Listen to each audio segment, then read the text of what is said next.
बोलिए शंकर भगवान की जय। बोलिए श्रावण मास की जय। मैं विशाल शर्मा आपके सामने आप सभी को श्री श्रावण मास की हार्दिक शुभकामनाएं। इस श्रावण मास में भगवान शंकर श्री सनत कुमारों को बड़ी ही सुंदर कथा सुना रहे हैं, जिस कथा के अंतर्गत भगवान शंकर ने श्री सनत कुमारों को 15वां अध्याय की कथा सुनाते हैं। भगवान शंकर कहने लगे कि हे सनत कुमारों, श्रावण मास के शुक्ल पक्ष की छठ तिथि को सुपोदन नाम का व्रत किया जाता है। भगवान ने बड़ी ही सुंदर कथा सुनाई, जिसमें एक राजा का मृत बालक, वो राजकुमार भी जो मृत्यु को प्राप्त हो चुका था, वह भी इस व्रत के प्रभाव से जीवित हो गया।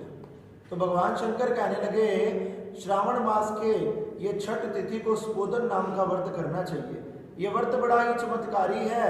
भगवान शिव के मंदिर में जाकर, शिवालय में जाकर माँ पार्वती तथा शिव जी की पूजा करनी चाहिए। नाना प्रकार से पूजा करें तथा शिवालय में जाकर सविधि दाल, आटे, भात का नवेद, नमक सहित आम की साग आदि नाना प्रकार की वस्तुएं बनाकर भगवान को समर्पित कर दें तथा फिर ब्राह्मणों को दान में दें। बताया गया कि इस प्रकार से भगवान शिव तथा पार्वती की पूजा करने से ये व्रत पूरा हो जाता है तथा भगवान इस पर बड़ी कृपा करते हैं। कहने लगे तथा इस व्रत को करने से अनंत फल की प्राप्ति होती है। कहने लगे इसी संबंध में मैं तुम्हें एक प्राचीन कथा सुनाता हूँ। एक समय की बात है, एक रोहित नाम का राजा था। वह बड़ा ही प्रतापी तथा धनवान था तथा समस्त प्रजा की अपने पुत्र की तरह रक्षा करता था।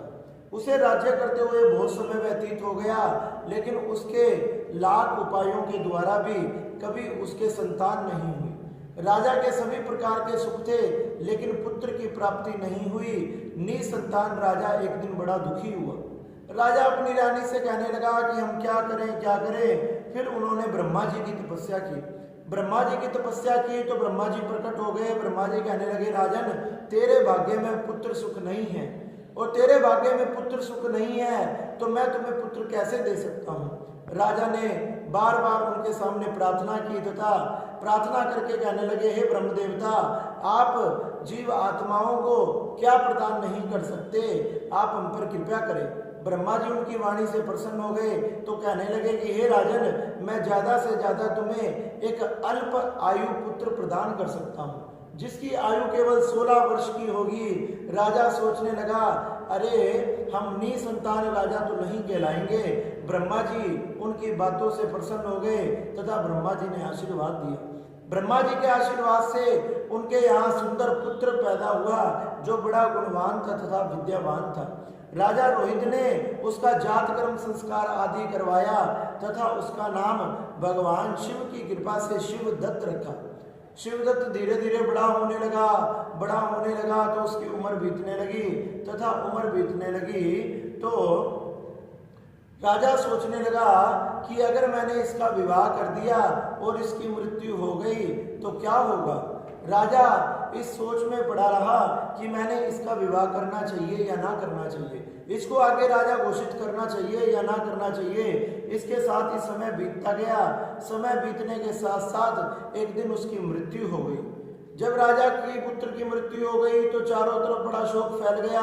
राजा विचार करने लगा। ब्राह्मणों ने आके कहा कि जिस वंश में किसी ब्रह्मचारी का मरण हो जाता है वो वंश तो नरक में जाने के समान है। उस वंश का बड़ा अपयश फैलता है, चारों तरफ अपयश फैलता है।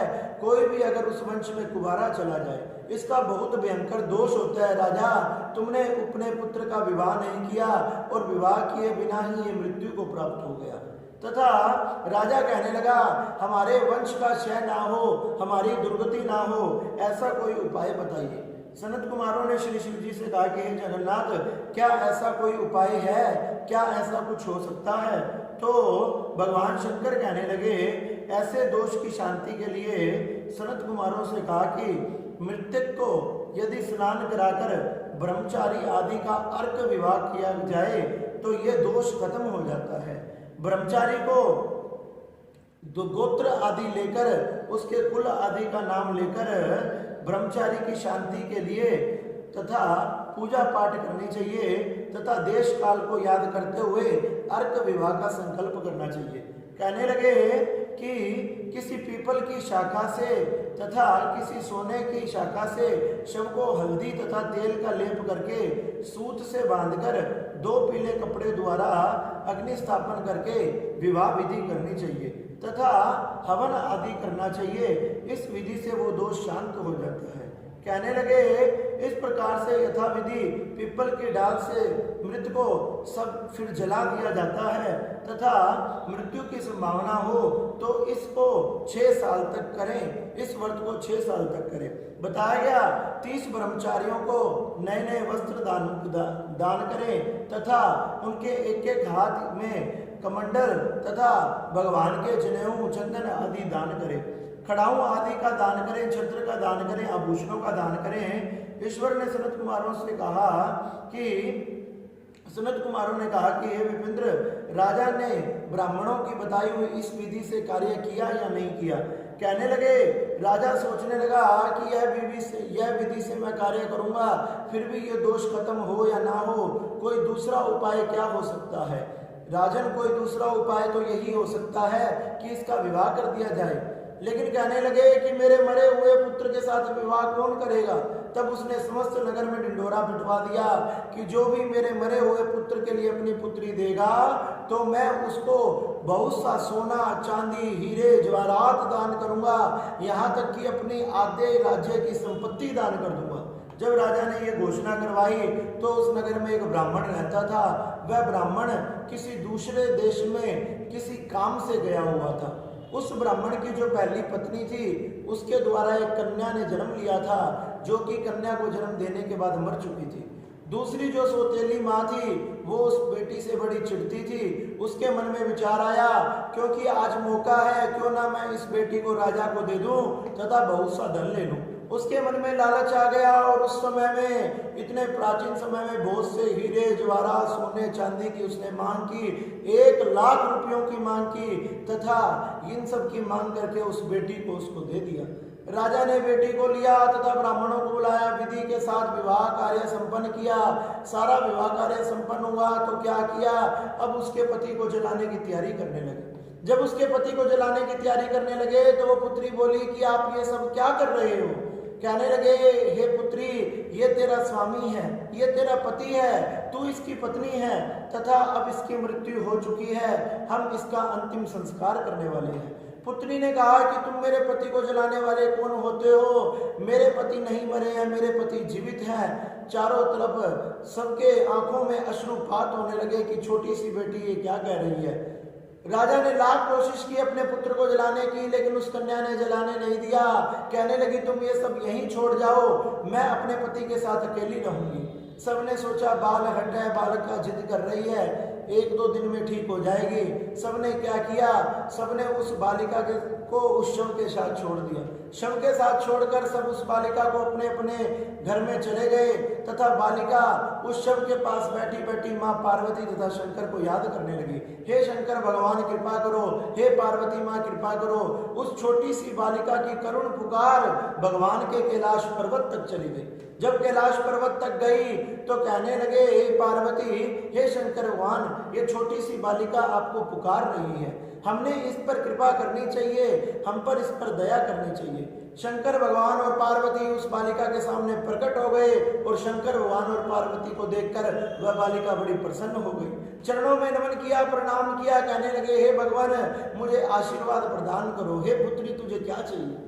कहने लगी मेरे पति को जीवित करो, मेरे पति मृत्यु को प्राप्त हो चुके हैं। हे भोलेनाथ आप कृपा करो, आप तो दुनिया को चलाने वाले हो, मैंने इनके ठीक से दर्शन भी नहीं किए, उससे पहले ही मैं विधवा हो गई। इस प्रकार करुण पुकार सुन के शंकर भगवान कहने लगे, पार्वती माँ ने कहा कि हे बेटी, तेरी पूर्व माँ ने जो मृत्यु को प्राप्त हो चुकी है उसने अपने जीवन में श्रावण मास में छठ तिथि के सुपोदन नाम के व्रत किए थे।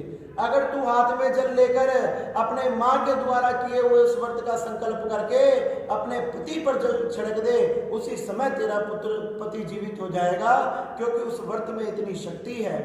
तूने उस व्रत को नहीं भी किया तो भी कोई बात नहीं, लेकिन तेरे माँ का नाम लेकर भी तू जल छिड़क देगी तो भी वो व्रत इतना प्रभावशाली है कि तेरा पति जीवित हो जाएगा।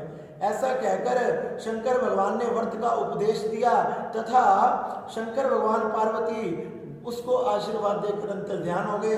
पुत्री ने भगवान के द्वारा बताए हुए वैसे ही किया, हाथ में जल लिया तथा माँ के द्वारा किए हुए इस व्रत का संकल्प करके अपने पति पर जल के छींटे लगाए और जैसे ही लगाए उसका पति जीवित हो गया। जीवित होकर पूछने लगा कि तुम कौन हो, तुम यहाँ कैसे आई, मैं यहाँ कैसे आया।